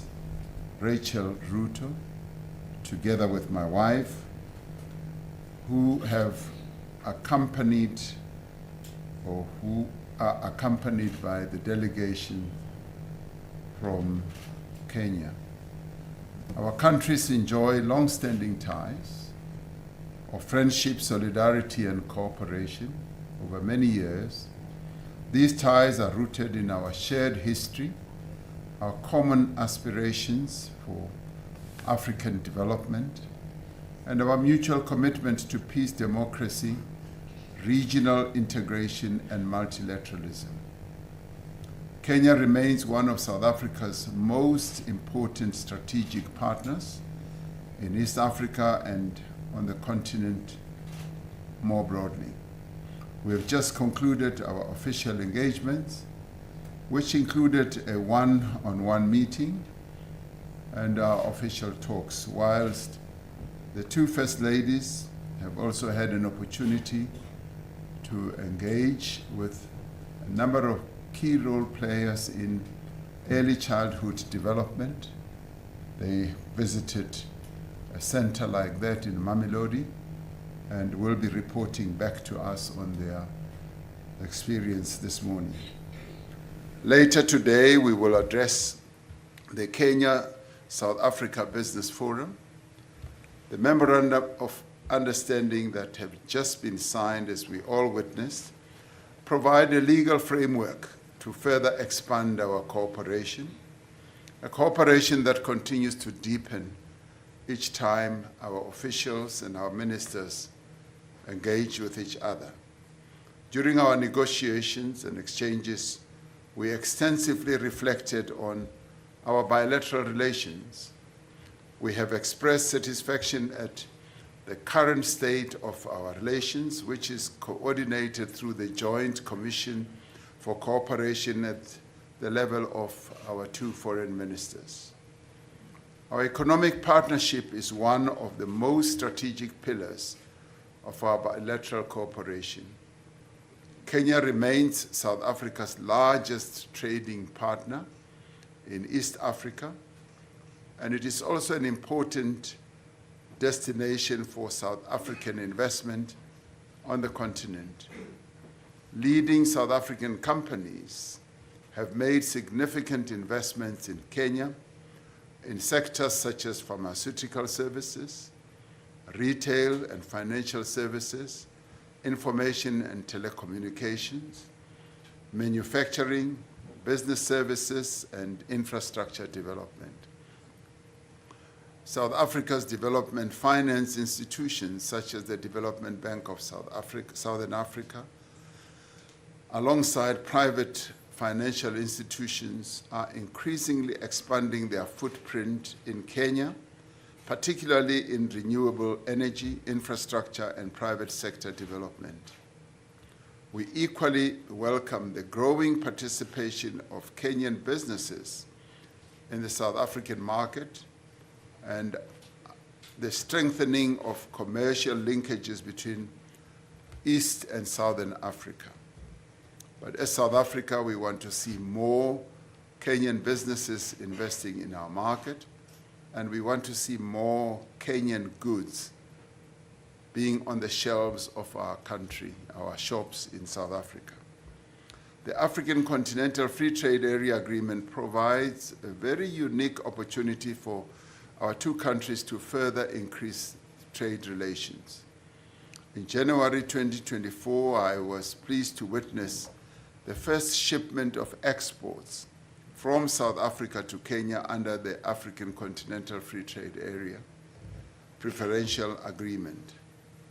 President Ruto and I agreed that the Africa Continental Free Trade Area must serve as a catalyst for inclusive growth, industrialization, and job creation for our peoples. It should facilitate development of regional value chains and support African manufacturing and create greater opportunities, particularly for young people, for women, and for entrepreneurs across our continent. Our economic relations are coordinated through the South Africa-Kenya Joint Trade Committee, which met last month. The Joint Trade Committee reaffirmed the importance of promoting a more balanced and a mutually beneficial economic partnership through increased investment, industrial cooperation, skills transfer, technology exchange, and support the value addition and manufacturing in both economies. South Africa is keen to continue exploring opportunities for cooperation in infrastructure development, in logistics, in transport, in energy and related sectors.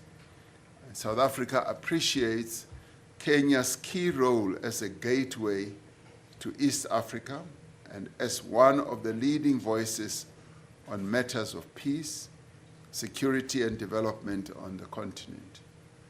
We reaffirmed our shared commitment to strengthening the African Union and its institutions and ensuring that Africa speaks with one voice in addressing continental and global challenges.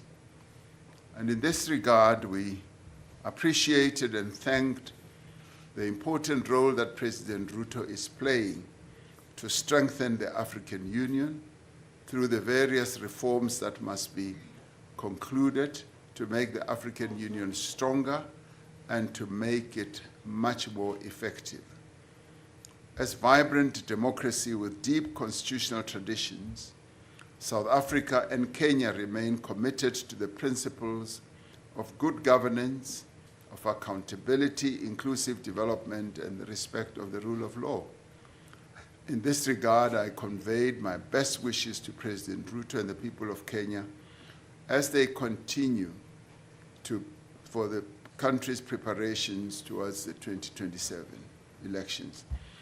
I also wish to extend my heartfelt congratulations to you, Your Excellency, and the Republic of Kenya for being among the 3 nations chosen to host the Africa Cup of Nations next year, alongside Uganda and Tanzania. This is truly a proud and historic moment for East Africa. This state visit has further strengthened the bonds of friendship and cooperation between our two countries. It has, in my view, laid a much firmer foundation for deeper collaboration in trade, in investment, in industrialization, and infrastructure development, skills development, and the regional integration that we so yearn to see. Together, South Africa and Kenya will continue to work to advance the prosperity of our peoples and contribute to the realization of the African Union's Agenda 2063 vision and an integrated, peaceful, and prosperous continent. So we thank you once again, President Ruto, for having taken time out of your busy schedule to come to South Africa for a state visit, which we hope you are enjoying immensely, particularly our hospitality. Our hospitality is second to none, as you well know, as yours is also second to none. So thank you for coming to the most beautiful country on the African continent. Together with Kenya, there are no other two countries that are as beautiful as our two countries. So thank you for being here. Thank you.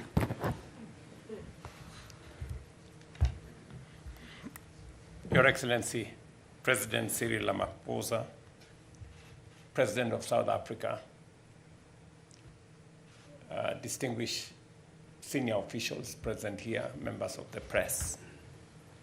It is a profound honor to stand here today in South Africa, a land that has given the world enduring lessons in courage, sacrifice, and the indomitable power of human spirit. South Africa is living proof of what becomes possible when people refuse to be defined by injustice and instead choose to be defined by their greatest aspirations. The world watched in awe as this nation dismantled apartheid and built something more lasting in its place. A constitutional democracy grounded in dignity, human rights, and in the equal worth of every person. I thank you, Mr. President, and the people of South Africa for the warm welcome and generous hospitality extended to me and my delegation. It speaks to the character of a nation that has always understood the spirit and meaning of Ubuntu. This state visit is both a celebration of how far we have come and a frank conversation about how much further we must go and how much faster we must move. In that spirit, President Ramaphosa and I held bilateral talks early this morning, reviewing the state of our relations and agreeing on concrete measures to deepen and further our cooperation. We met at a moment when the world order is shifting, when what was once certain is now in doubt, when multilateral institutions are being questioned, and when Africa's role is shaping global outcomes has never been more consequential or more contested. This is precisely the moment that demands African unity, African clarity, and African solidarity.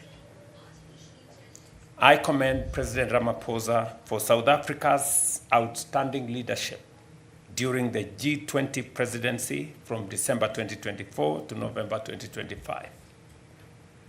Mr. President, you used that platform to do exactly what was required, to center Africa's development priorities, to press for reforms of the international financial architecture, international financial governance, and to ensure that the Global South was given the weight it deserves.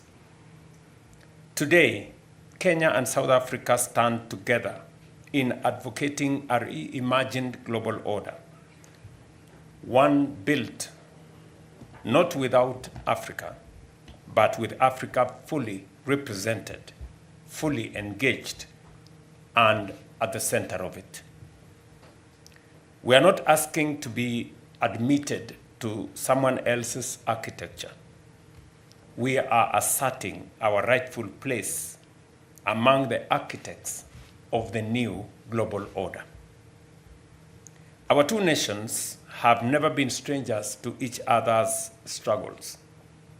Long before our high commissions opened in 1994, the year of South Africa's democratic rebirth, we were bound by the shared experience of colonialism, by the solidarity of our liberation movements, and by the common dream of an Africa that governs itself, feeds itself, and speaks for itself. Over 3 decades, we have built one of the most impactful partnerships on the continent, grounded in mutual respect, shared values, and a common vision for the prosperity of our people.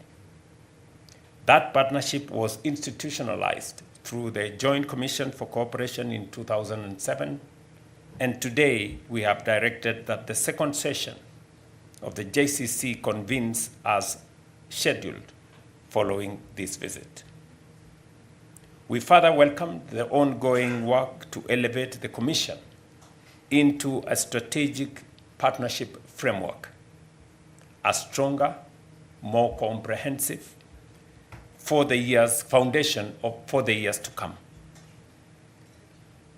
As a statement to our growing ties, we have today witnessed the signing of 6 instruments on trade facilitation through cooperation in standards, regulation, and metrology, on shipping and maritime cooperation, and on partnerships in gender equality and women's empowerment, technical and vocational education, arts and heritage, and sports and recreation.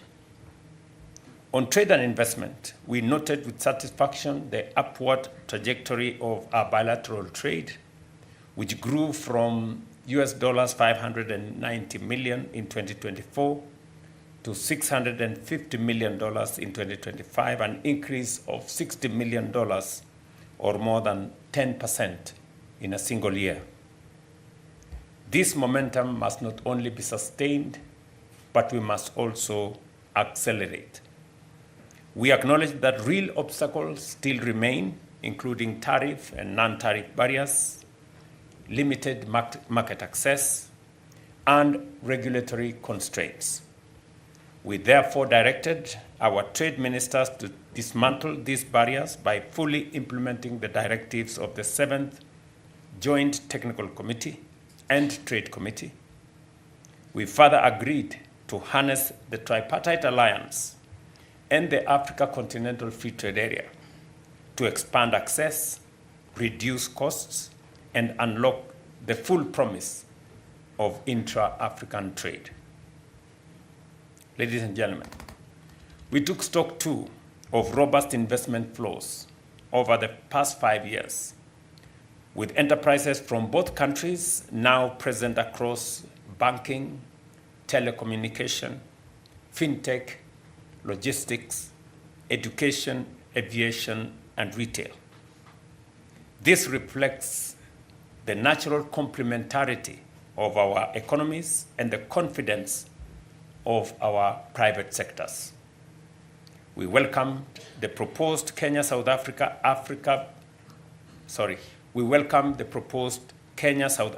Business Council and commended the business forum convened alongside this visit, which turns commitment into commerce.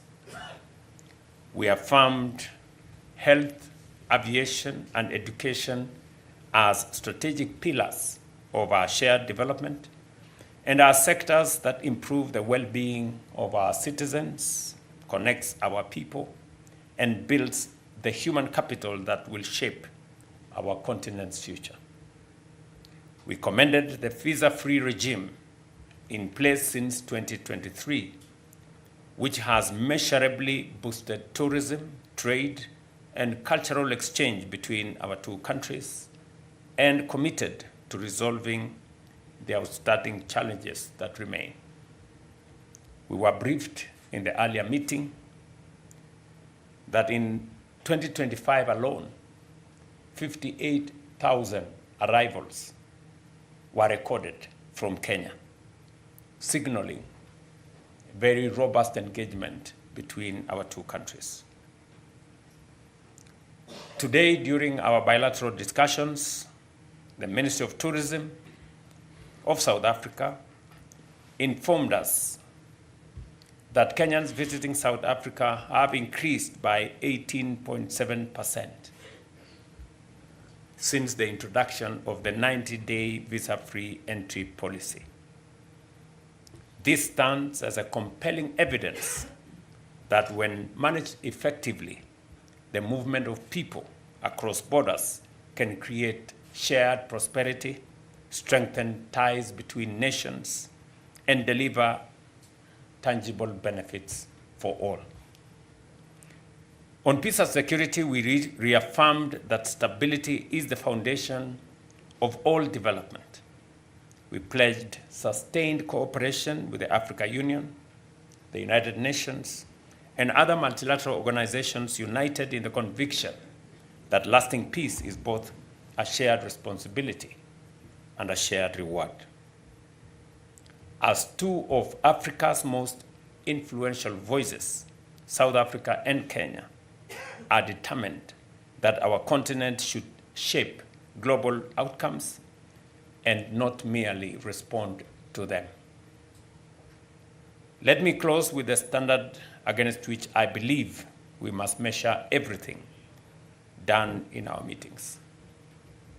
That outcomes and impact will shape every commitment that we have signed and every MOU that has been signed here today. That is the standard, and I believe Kenya and South Africa, working together in honesty and determination, are fully capable of meeting. Thank you, Your Excellency, Mr. President. I look forward to elevating our partnership to even greater heights for the mutual benefit of our two nations and our two peoples. I thank you.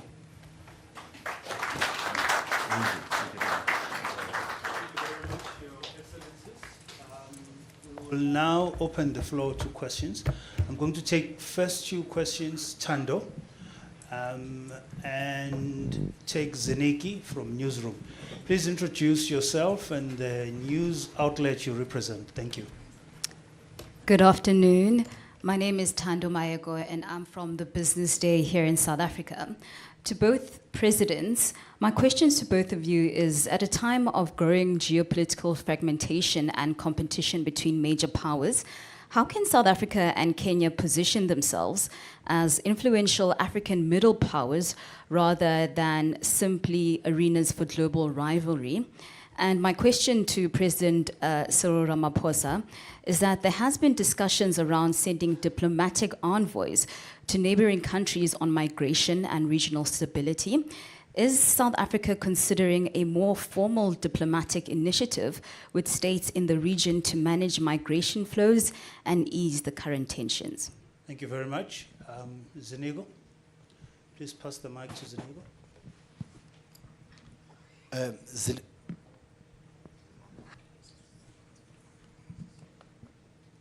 Zeneko Mhlaba from Newsroom Africa. My question to both excellencies is more like a follow-up to my colleague's question. Considering the current geopolitics that are taking place, how important is solidifying African voice through the two regional powerhouses? Considering that, Kenya and South Africa enjoy different geopolitics in terms of relations. South Africa leaning more towards, Asia, and I would say President Ruto leading towards more of the American stance. Going forward, especially, towards the G7 summit, which you'll be attending, how important is finding a common ground, but also championing a common agenda of the African continent towards that G7? I think that's about it for now. Thank you very much. Your Excellencies, we'll take those first two, starting with President Ramaphosa. Thank you. Well, thank you very much, Mr. Magwenya. Answer to the first question by Tando. As President Ruto said, the two countries, Kenya and South Africa, obviously do not want to overplay our status and importance vis-a-vis the African continent. all countries on our continent are equal. But of course, our two countries do have an elevated voice and are able to bring about influence that is quite often able to shape things and to move things not only on our continent, but also at a global level. We are not rivals. South Africa and Kenya never see ourselves as rivals. We are complementary, and we have our own special strategic relationship that speaks to friendship, that speaks to respect, and that speaks to equality between our two nations. And we always find that we are so well aligned on many issues, both in dealing with national issues as well as in dealing with continental matters and global matters as well. And in doing so, we've always sought to deepen each other's cooperation between ourselves in the way we collaborate as we deal with matters at the AU, for instance, but also as well as we deal with matters between our two regions, East Africa and SADC. And when there were problems, for instance, in the DRC, it was the two regions, the two countries that fostered the whole quest for peace and the resolution of the conflict in the DRC. I found that working together at close range like that between South Africa and Kenya, we were able to see eye to eye on a number of issues. Kenya is playing a very important role in seeking to resolve the challenges that the Sudan is facing. South Africa plays an important role in seeking to resolve the challenges in South Sudan. So our work is based on cooperation. We cooperate well together, and we are able to come up with initiatives that are aligned, that are aimed at resolving problems on a peaceful basis, and that are aimed at advancing the interests not only of our two countries, but also of other countries, sister countries on our continent.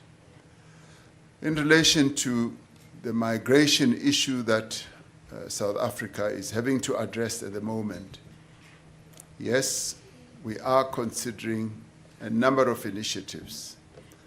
And at the diplomatic level, we are talking to a number of sister countries on our continent with a view of getting more understanding, but beyond understanding the challenges that we face of getting various countries to work with us. Africa should develop a much stronger method of helping each other to resolve problems, continental problems and national problems. And we have found joy in being able to talk at a deep level with various leaders, including this morning with President Ruto, when we shared some thoughts and ideas on how best this challenge can be resolved. Yes, there will be envoys. Yes, there will be people that we will send around, not only on the continent, but also around the world. What we seek to do is to get the issue of migration so broadly and properly addressed, and where we should get as many key role players, countries, leaders in countries to work together to address the challenge of migration.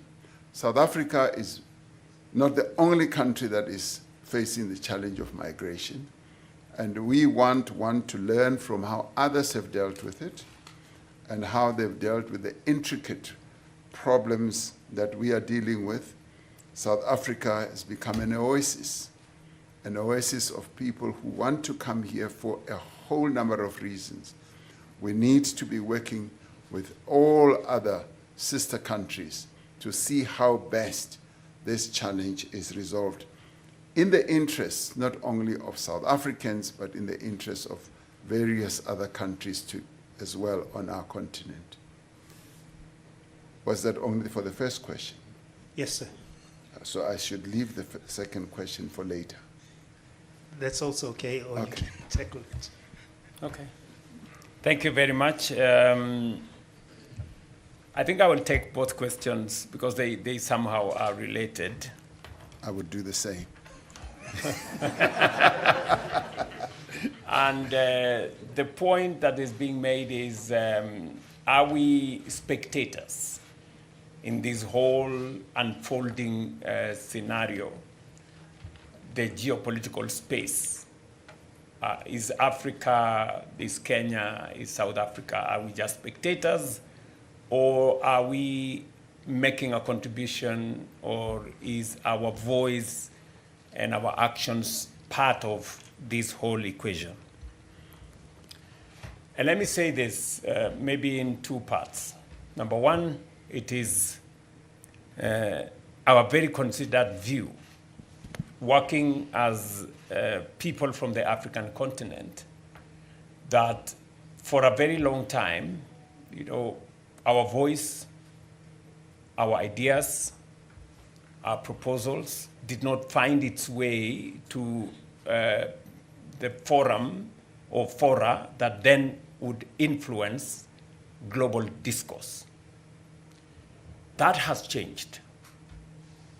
I think we have taken very firm positions. We have put forward very clear proposals on what we think, not just as Kenya and South Africa, but also as a continent.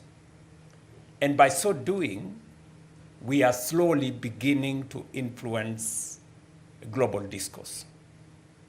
I say this, and I will give you 2 or 3 examples. The matter of the reform of the international financial architecture was very remote. Many people did not believe that there was a problem on how the Bretton Woods institutions, how access to affordable financing, how countries were treated in terms of credit rating, and how that significantly undermined Africa's development. As a result of what we have done as leaders in this continent, today there is greater appreciation that there is something fundamentally wrong with the global architecture as it stands. And today, in every forum, there is an admission that there is need for reform of both global governance and the global financial architecture. To the extent that now we have an African credit rating agency to bring into the equation an African perspective on what is the real position, what is the real risk assessment of African economies. Is there real risk, or is it perceived risk that is exaggerated and used to undermine the position of African emerging economies to access affordable credit? There is a realization by the global financial architecture that they need to redesign their engagement with the African continent. And we are seeing changes in how the World Bank operates, how IMF operates, how other DFIs are operating, and there is greater appreciation. So we are not just bystanders. We're not just spectators. We are influencing what is happening globally. Let me take it a little bit further. Today, Africa is represented at the G20. It is a reform that has been undertaken because of the push from those of us from this side of the world. And South Africa became the first African country to host the G20. And I have said here that we commend South Africa and President Ramaphosa specifically for taking the stage and positioning Africa rightfully and our priorities and our concerns and what we believe the world should look at going forward. It is on the same spirit that I will be picking up from where President Ramaphosa left at the G20. And I will be taking the same message, the same priorities, our perspectives to the G7 next month. This month, actually. Yeah. This month. And it is because it is no longer possible to ignore a continent as big as ours, with 1.5 billion people, with the largest reserves of resources, whether energy resources, natural resources, human capital. In fact, by 2050, a quarter of the world's population will be living here. Africa will be the single largest market by 2050. Anybody who is serious about thinking about the future, it's not possible to figure out that future without this continent. And finally, we are not only looking at what we can do with others, we are also looking at what we can do ourselves. And that is why we are undertaking the reform of the Africa Union. We believe that the Africa Union must be made fit for purpose so that it can serve the 1.5 billion people in this continent much more effectively. It is the reason why I was assigned by my colleagues the responsibility to work on the reform of the organs and institutions of the Africa Union.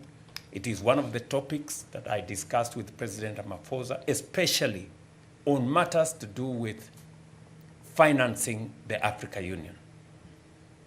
They say, he who pays the piper calls the tune. Whoever is paying will have a say, and we want to be the ones to determine the course of the Africa Union, the way to the future for our continent, by making sure that we mobilize resources to reform our union, to make it effective, and to make it fit for purpose. And we are looking even further. At the meeting we had in Nairobi of the Africa Forward, we are looking at how do we mobilize resources that are available in our continent. How do we better deploy those resources? For example, discussing with African DFIs, there is $4 trillion in our continent. $4 trillion US in our continent, in our pension funds, in our insurance companies, many pension funds in South Africa specifically, Kenya, our insurance companies, some of the biggest are in this country. We have a lot of resources. But these resources are not being used. They are not being mobilized for the development of our continent. Instead, they go to other places, and then we go borrowing this money from those other places. What we are saying is that we need our DFIs in the continent to mobilize these resources and make it available, make these resources available for the development of our continent, so that we build structures that will make it possible for us to deploy pension fund resources, insurance fund resources in driving public infrastructure development. And so we are not only looking at what we can do with others and how we cannot be, bystanders or spectators in the global stage, but we are also looking at what we can do as a continent. And it goes down to what we can do as South Africa and as Kenya. Part of the conversation we will be having with the private sector, for example, later today, is how the private sector in South Africa can look at opportunities for investment in Kenya. We want to generate 10,000 megawatts of energy. This is commercially viable. How do you mobilize resources in South Africa to invest? We are working on 28,000 kilometers of road, extending the standard gauge railway, building a new airport. These are opportunities for investment by African companies using resources from African DFIs, financial institutions, banks, pension funds, insurance companies. So we will be discussing the mechanisms that we can use African resources to drive African development. And finally, we've been having challenges, as we all know, of fuel caused by some war in Iran, which we have no control over. I saw yesterday in the news there was an escalation of some sort, and that creates difficulties for us here. And that's why we discussed last year with President Museveni and colleagues in the East African community. And we have decided that we're going to invest in an East African refinery so that we can guarantee our own fuel requirements. And we will continue to look at how do we create more resilience within, even as we build partnerships with others. And this is how we are re-engineering our positioning, so that, to use your words, we don't just become an arena for others to do whatever they are doing, but we also not just influence, but we also make this space a space for our own growth and our own development. I don't know whether, it's long since I was in school, so I don't know whether I answered the question well. Thank you very much, Your Excellency. With those comprehensive responses, and in the interest of time, I'm going to take one last question from Kaya. Please keep it brief, Kaya. Kaya Kumalo here from SABC News. President Ruto, this is just directed to you.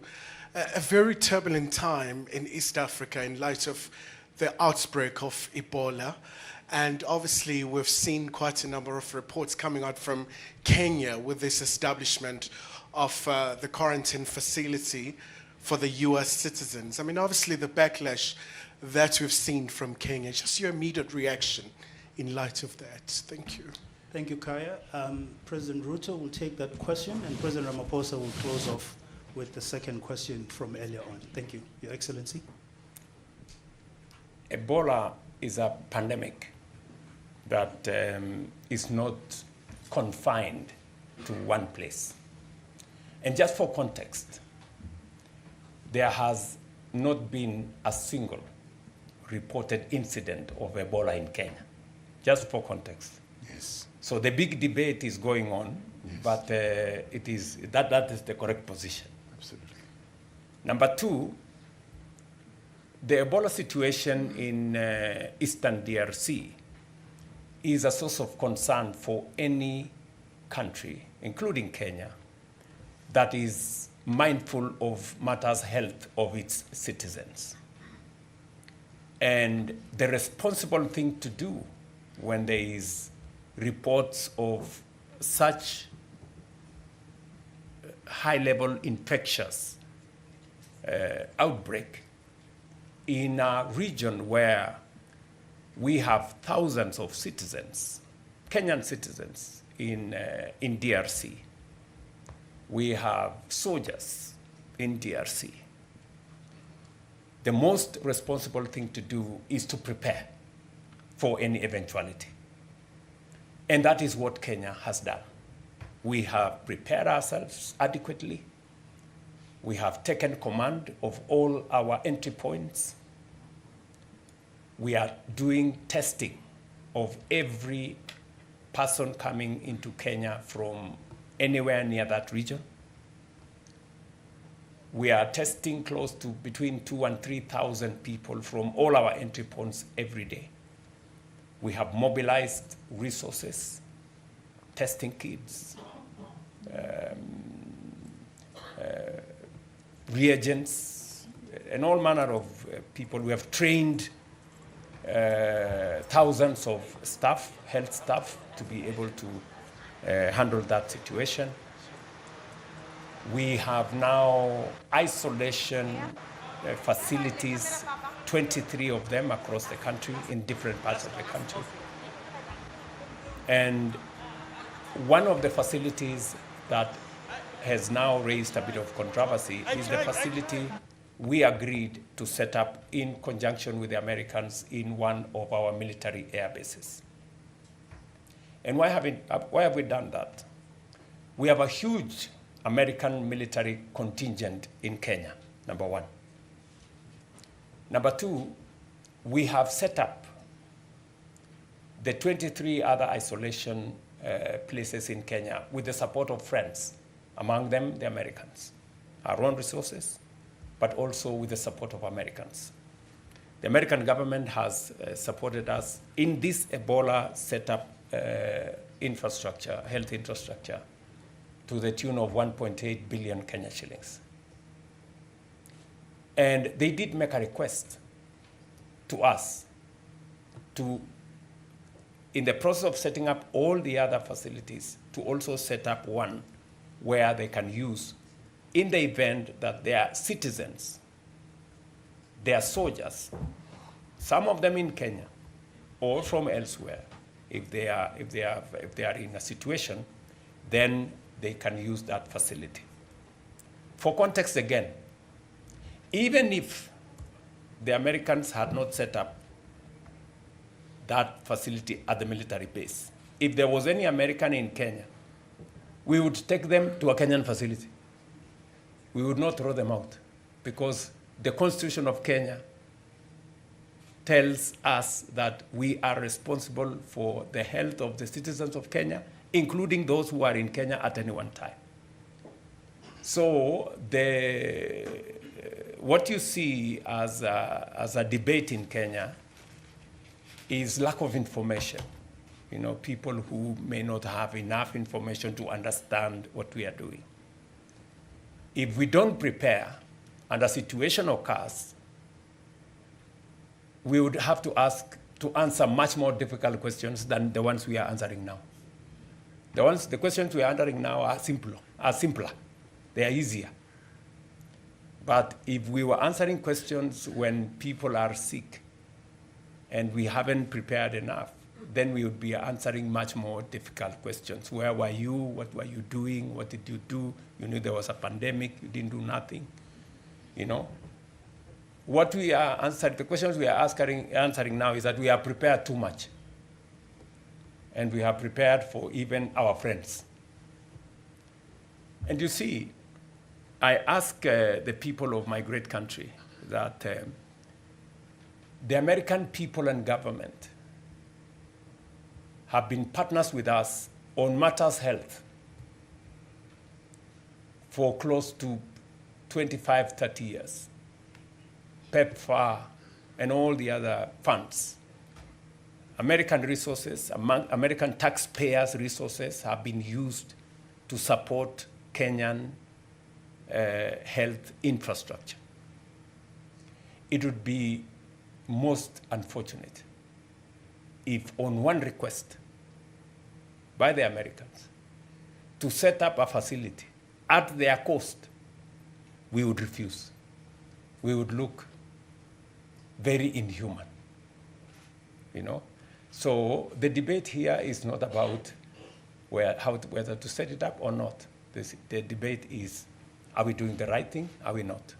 And I can tell you without fear of any contradiction, and I can look at everybody in the eye, Kenyan, including yourself, and tell you we are doing the right thing. Thank you. Mr. President? Well, thank you very much. Let me just comment on this whole initiative on Ebola. And Ebola, clearly, as President Ruto has said, it's a pandemic. It's a pandemic that should concern all of us on the African continent. And as South Africa's role is the champion for the prevention of these pandemics, we have been quite deeply involved in the process of dealing with Ebola on our continent. But as South Africa itself, we've decided that we will be very proactive and be Pan-African and support the efforts that the African continent should make to deal with Ebola. We've made a contribution, as you might well have heard, of $5 million to the AU CDC to strengthen the CDC's effort to ensure that we have all the resources to be able to fight and to deal with Ebola. And for us to do so is to protect the peoples of Africa, but so also that when we protect South Africa and make sure that we do not in any shape or form ever have Ebola, we're protecting the whole continent as well. And so this contribution is meant to strengthen health systems in the DRC, in Uganda, as well as the AU CDC will be making that type of initiative because our health systems on the continent do need to be not only strengthened, but there needs to be readiness to deal with pandemics like this. And in this regard, we call on all other countries and institutions that are able to lend a hand to make a contribution to enable the AU CDC to be able to deal with this challenge quite effectively. With regard to the earlier question, as I understood it, raised by Zinyiko, where he tended, thank you, Excellency, tended to say that South Africa will be more aligned with countries in the East and Kenya with countries in the West. There's just no truth in that. I mean, we never see our relationships as the two countries, and we are aligned on a number of issues, as exclusive to one country or to one part of the world. Our foreign policy is conducted in a way, and certainly South Africa's foreign policy is conducted in a way that is aimed at promoting and progressing the interests of the people of South Africa. But we are very strong also on saying it should promote the interests of the people on our continent. South Africa, as Kenya does, always make it a point that where we represent either South Africa, anywhere in the world, at a forum or otherwise, we always speak about Africa first and possibly last about South Africa. Because it's important for us to be promoting the interests of our continent. When we hosted the G20 here, our primary focus was our continent. We focus on what needs to be done for our continent and less so about ourselves as South Africa. When President Ruto goes to the G7 in France, he will be articulating the interests of Africa. He will be articulating what Africa needs and where Africa wants to go. He'll be speaking to the vision that is set out in Agenda 2063 for the whole continent. And of course, there are moments when bilateral meetings will be held, when he will speak about Kenya. But our primary focus as leaders, and certainly in my case and President Ruto's case, is to uphold and promote the interests of our continent. So, and we never see a contradiction in who is given the space, the platform, and the opportunity to attend whatever forum. It was South Africa that, as the only African member of the G20, that advocated very, very strongly, aided and abetted by our continent, of course, that the AU should be represented in the G20. We've achieved that. We will seek to achieve much more as we go on. We want our continent to be represented in the UN security structure. And we want, as President Ruto said, the global financial institutions to also be responsive to our call that those institutions should be more representative, which they are not. And that message is sinking in, and it is sinking in through the influence that countries such as Kenya, South Africa, and many others on our continent are bringing to bear to these global arguments. And correctly so, we have chosen not to be spectators. And we have also chosen not to be quiet. So we are noisy Africans. And we will always be noisy, very, very noisy on African issues on the global stage. You will listen to him when he speaks at the G7. His voice will even be more elevated, better than today, because we are going to be very noisy when we get there. Thank you very much. Let me, Mr. President, just so that these people understand. Yes. South Africa and Kenya are neither looking east nor are we looking west. Yeah. We are looking forward. That's it. Thank you. Thank you very much, Your Excellencies. On that forward note, we've come to the end of our media briefing. Thank you very much.